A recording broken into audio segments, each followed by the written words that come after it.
আমাদের অর্থনীতিকে লোহার দড়ি দিয়ে বেঁধে রাখলে ওর বেঁধে রাখতে পারবে না।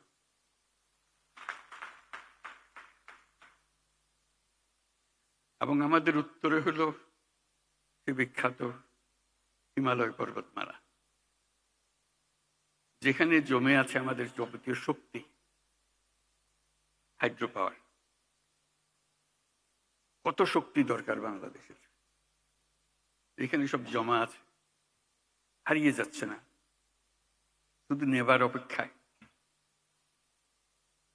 শুধু প্রতিবেশী দেশের সঙ্গে একটা সম্পর্ক করা, যাতে করে আমরা এই 40 মাইল বা যে দূরত্বটুকু দুই দেশের মধ্যে আছে, নেপাল আর বাংলাদেশের মধ্যে, ওটুকু অতিক্রম করা। আর কিচ্ছু না।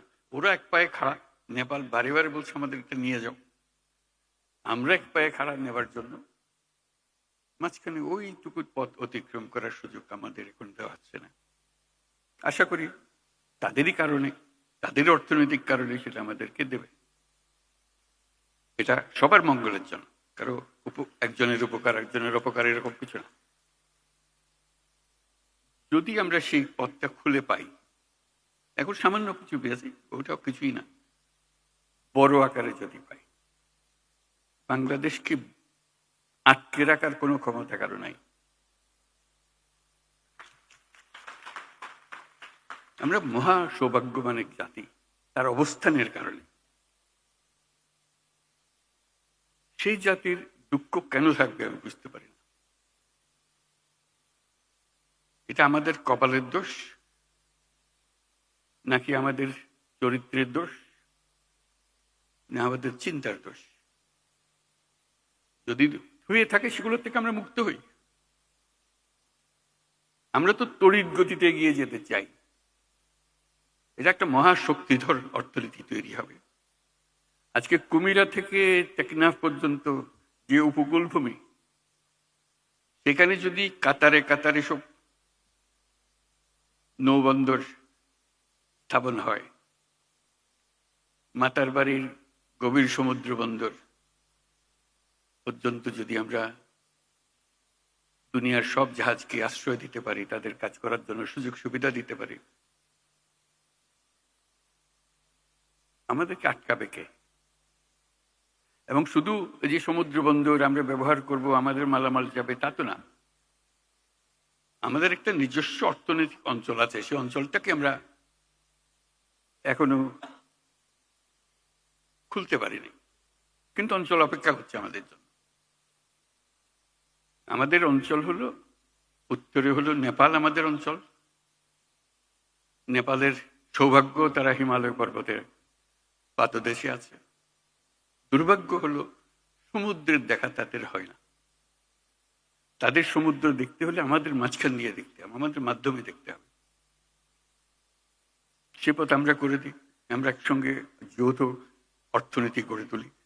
তার সমুদ্রের অভাব, আমার পর্বতের অভাব, হাইড্রো, দুই অভাব একসঙ্গে পূরণ করি দুজনে। ভুটান একই কাণ্ড, তারও সমুদ্র দর্শন হয় নাই। তাকে সমুদ্রে আসতে হলে আমার পথ দিয়ে আসতে হবে, আমরা তাকে স্বাগত জানাই। তেমনি ভারতের পূর্বাঞ্চল একই অবস্থা, নেপালের যে অবস্থা, ভুটানের যে অবস্থা, ভারতের 7 সিস্টারের একই অবস্থা। তার সমুদ্র দর্শন তার হয় না, হবে না।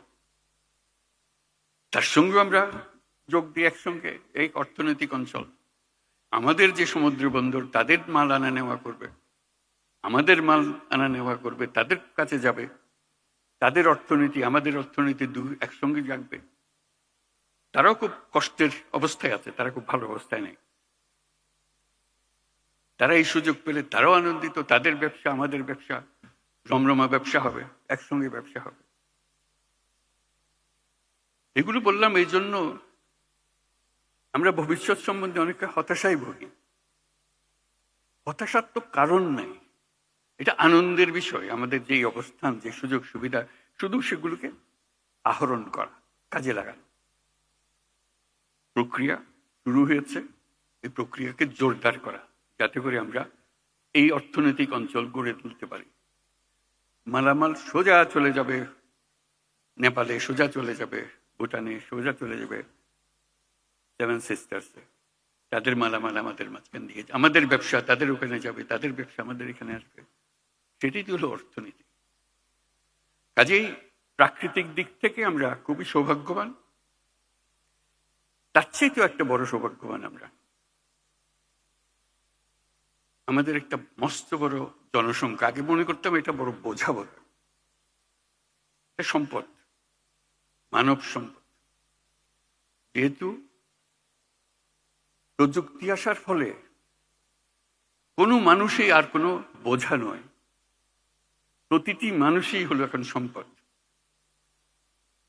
উদ্ভাবনের সম্পদ, এন্টারপ্রেনিয়রশিপের সম্পদ, নতুন আবিষ্কারের সম্পদ। আমরা সেই সম্পদের সম্পদশালী।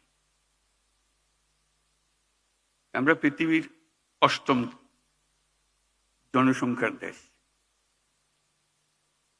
কাজে সোজা কথা না, তলারের জায়গা না, একদম উপরের জায়গা। মানুষ এগোতে পারছে না বহু দেশে তার মানুষের অভাবে। আমরা যে মধ্যপ্রাচ্যের লোক পাঠাই, তারা কোন দুঃখে আমাদেরকে নেই? তাদের লোক নাই, টাকা আছে, লোক নাই, সেই জন্য আমাদেরকে ডাকে। পৃথিবীর সব লোক বসে আছে কখন আমাদের থেকে লোক পাবে। আমি প্রায় বলেছি, চীন যেভাবে অগ্রসর হচ্ছে, চীন হলো সবচেয়ে বেশি সর্বোচ্চ সংখ্যক জনসংখ্যার দেশ। যেভাবে অগ্রসর হচ্ছে, কিছুদিন পরে বোধহয় আমাদের কাছ থেকে লোক চাইবে, তার এত টান করবে তখন। এই হলো আমাদের সুযোগ।